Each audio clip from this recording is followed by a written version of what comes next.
अस्सलामु अलैकुम।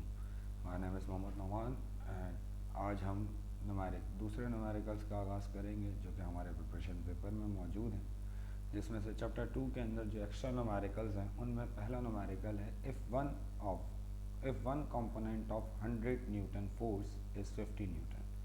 अच्छा, हमें मालूम है कि अगर हम फोर्स की बात करें, अगर हम वेक्टर की बात करें तो हमें मालूम है कि वेक्टर के अंदर कोई भी अगर फोर्स है, फॉर सपोज मैं यहाँ पे एक कंपोनेंट बना लें, मैं ये एक यहाँ पे ये एक्सेस मैंने ड्रॉ किया। अब ये मेरे पास एक फोर्स है, अगर मैं वेक्टर ड्रॉ करूँगा तो ऐसे ड्रॉ होगा। ये मेरे पास एक फोर्स है, ठीक है। ये फोर्स मेरे पास 100 न्यूटन की है, ठीक है। अब इसके कितने कंपोनेंट्स होंगे? यूजली 3 कंपोनेंट्स होते हैं, लेकिन हम कितने कंपोनेंट देखते हैं? हम 2 कंपोनेंट देखते हैं। मेरे पास कितने कंपोनेंट होंगे? 2 कंपोनेंट होंगे। एक ये वाई कंपोनेंट होगा और एक एक्स कंपोनेंट होगा। एक एफ एक्स होगा और एक एफ वाई होगा। वैसे 3 होते हैं हम, लेकिन हम प्रैक्टिकली कितने कंपोनेंट देखते हैं? थ्योरी में 2 कंपोनेंट देखते हैं, एक एक्स कंपोनेंट और एक वाई कंपोनेंट। कह रहा है कि 100 न्यूटन की फोर्स है। डाटा बनाते हैं पहले इसका। डाटा की हेडिंग डाल दी हमने। हमसे सवाल में कह रहा है एक फोर्स है जो कि कितने न्यूटन की है? 100 न्यूटन की है। तो हमने लिख दिया F is equals to 100 newton, क्योंकि ये हमें मैग्नीट्यूड दिया हुआ है फोर्स का। अब इसका एक कंपोनेंट, अब कौन सा कंपोनेंट है ये हमें इसने सवाल में बताया नहीं है। इट्स अप टू अस कि हम इस कंपोनेंट को Fx कहें कि Fy कहें। मैं एक कंपोनेंट को नाम दे दिया, जो कंपोनेंट गिवन है उसको मैंने कहा वो Fx है।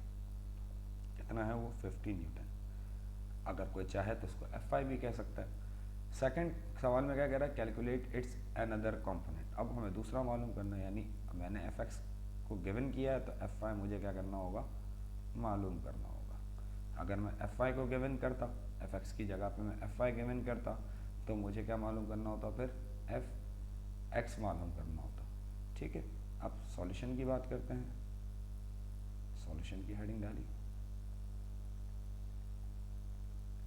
हमें मालूम है कि जब भी दो वेक्टर के 2 कंपोनेंट गिवन हो, 2 कंपोनेंट की मदद से with the help of resolution of vector, हमें मालूम है कि अगर हमें वेक्टर के 2 कंपोनेंट्स पता हों तो उसकी मदद से हम वेक्टर का जो मैग्नीट्यूड निकालते हैं वो कैसे निकालते हैं? F is equals to under the root F X square plus F Y square, ऐसे ही निकालते हैं।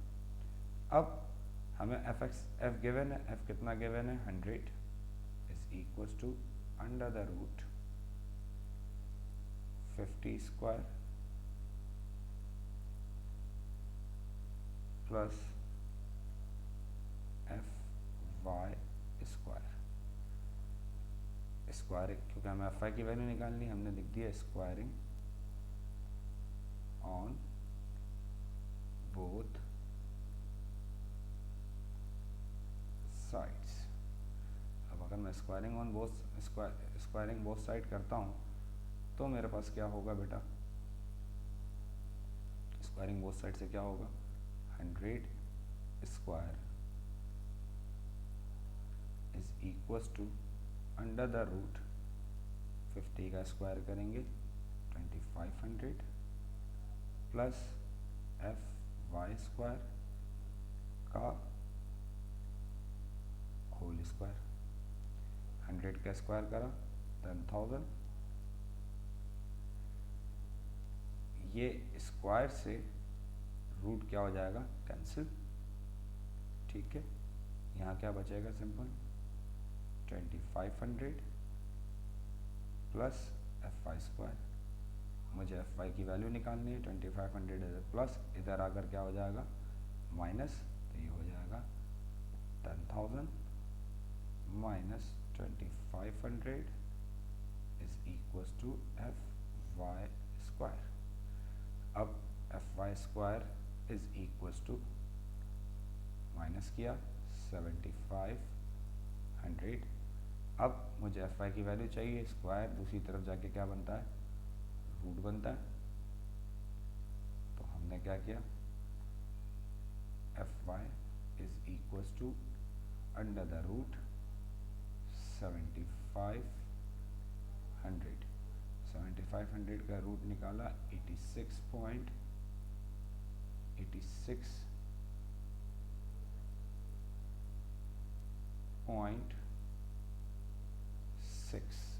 न्यूटन। जो मेरा सेकंड कंपोनेंट होगा वो क्या कितना होगा बेटा, 86.6 न्यूटन के बराबर होगा।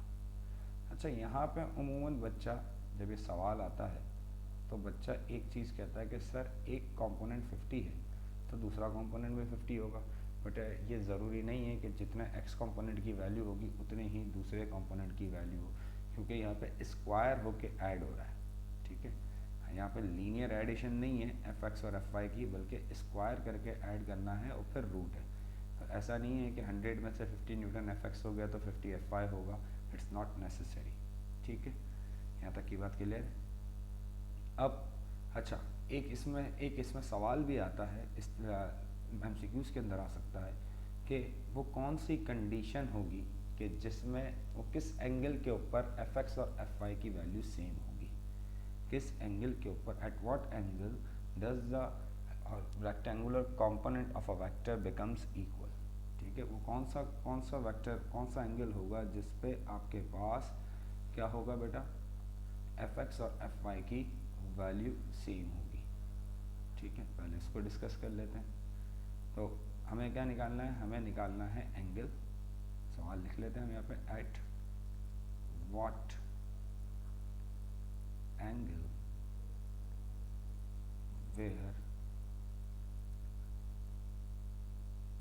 rectangular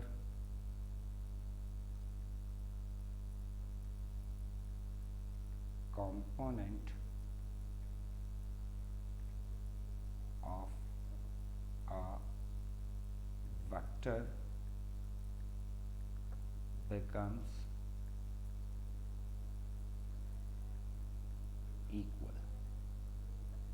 वो कौन सा एंगल होगा जिस एंगल के ऊपर हमारे पास दोनों कंपोनेंट्स की वैल्यू क्या होंगी, सेम होगी।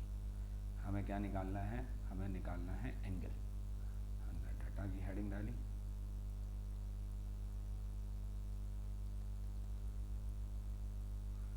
अब सॉल्यूशन लिख रहे थे, हमें एंगल निकालना है, थीटा की वैल्यू निकालनी है। हमें कंडीशन क्या दी हुई है कि कंपोनेंट्स इक्वल है, यानी एफ एक्स और एफ वाई की वैल्यू क्या है, सेम है। ठीक है, चलो आगे बात को बढ़ाते हैं। हमने लिखा सॉल्यूशन,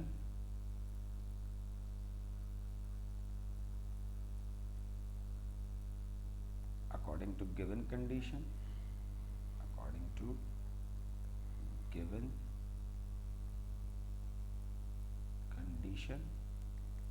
कंडीशन क्या कह रही है बेटा, कंडीशन कह रही है कि F X is equals to F Y. ये हमें दोनों सेम चाहिए, ये सवाल में हमें कंडीशन दी हुई है। हमने कहा ठीक है। अब इसका मतलब ये हुआ कि अब अगर मैं ये एफ एक्स इधर क्या हो रहा है, अब एफ एक्स क्या होता है, एफ एक्स बराबर होता है एफ कॉस थीटा के, और एफ वाई क्या होता है, एफ वाई बराबर होता है एफ साइन थीटा के। एफ से ये एफ क्या हो गया, कैंसिल, यहाँ क्या बचा 1, कॉस से थीटा इधर मल्टीप्लाई, इधर आकर डिवाइड, तो यहाँ बचेगा 1 is equals to sine theta over cos theta. अब हमें मालूम है कि sine theta over cos theta किसके बराबर होता है, sine theta over cos theta बराबर होता है सर 1 के, sorry sine theta over cos theta बराबर होता है सर टेंजेंट थीटा के। Tangent theta is equals to 1। अब थीटा की वैल्यू चाहिए, टेंजेंट उधर जाके इन्वर्स हो गया, टेंजेंट इन्वर्स 1, टेंजेंट इन्वर्स 1 निकाला, हमारे पास आंसर क्या आ गया बेटा, 45 डिग्री। यानी 45 डिग्री के ऊपर हमारे दोनों कंपोनेंट्स क्या होंगे, सेम होंगे। इसके अलावा कोई ऐसी कंडीशन नहीं है जिसके ऊपर हमारे टेन थीटा एफ एक्स और एफ आई की वैल्यू क्या हो, सेम हो। ठीक है बेटा। अच्छा आओ एक्स्ट्रा न्यूमेरिकल्स में से एक और न्यूमेरिकल देखते हैं। अब हमारे पास जो दूसरा न्यूमेरिकल है, जो हमारे पास दूसरा न्यूमेरिकल है वो क्या है, उसका सवाल ये आ गया आपकी स्क्रीन पर। सवाल में क्या कह रहा है, सवाल में कह रहा है आपसे दो फोर्सेस हैं F1 और F2 which are equal in magnitude, जिनके मैग्नीट्यूड क्या है, सेम है, ठीक है, and their resultant F is equal to magnitude of these forces. अच्छा, इत्तेफाक की बात यह है कि हमारे पास दो फोर्सेस, दोनों का एक का मैग्नीट्यूड F1, एक का मैग्नीट्यूड F2, और उनसे बनने वाला जो रिजल्टेंट है F, वो भी उन दोनों फोर्सेस के क्या है, बराबर है, यानी रिजल्टेंट और वेक्टर्स तीनों ही क्या हैं, सेम है, यानी जो वैल्यू F1 की है वही वैल्यू F2 की है, वही वैल्यू किसकी है, F की है, ठीक है। इन तीनों को मैंने एक नया नाम दे दिया X का, मुझे मालूम नहीं वैल्यू क्या है। आगे क्या कह रहा है, determine the angle between F1 and F2, हमें क्या मालूम करना है, एंगल मालूम करना है। अच्छा, ये सवाल पेपर में डिफरेंट वे में आते रहे पास्ट पेपर्स में। Can the resultant of the two equal vector be equal to either of these vector, ठीक है, सवाल में पूछ रहा है कि क्या ऐसा हो सकता है कि दो इक्वल वेक्टर का मैग्नीट्यूड उन्हीं के बराबर हो। आप कहेंगे यस इट इज़ पॉसिबल। सवाल में आगे कहेगा प्रूव इट मैथमेटिकली, प्रूफ करके दिखाओ मैथमेटिकली, फिर आप एंगल निकाल के दिखा देंगे भाई इस कंडीशन के ऊपर, यानी सॉल्यूशन सेम रहेगा, बस सिर्फ और सिर्फ क्या आ जाएगा, उसमें यस करके पहले जवाब देना होगा और उसके बाद आपने सॉल्यूशन करना होगा, ठीक है। तो ये सवाल इस तरीके से भी आ सकता है। अब सॉल्यूशन करते हैं, हमें तो एंगल निकालना है। हमें मालूम है अगर हमारे पास दो वेक्टर हों और डिफरेंट एंगल पर एक्ट कर रहे हों, ठीक है, दोनों के दरमियान एक एंगल थीटा हो, तो उनका जो रिजल्टेंट है वो किसके बराबर होता है।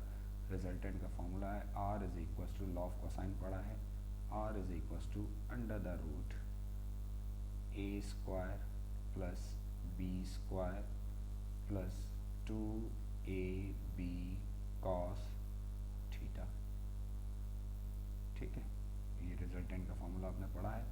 अब यहाँ पे जो हमारे पास फैक्टर है वो f है, ठीक है, तो f का फॉर्मूला क्या होगा, f is equal to under the root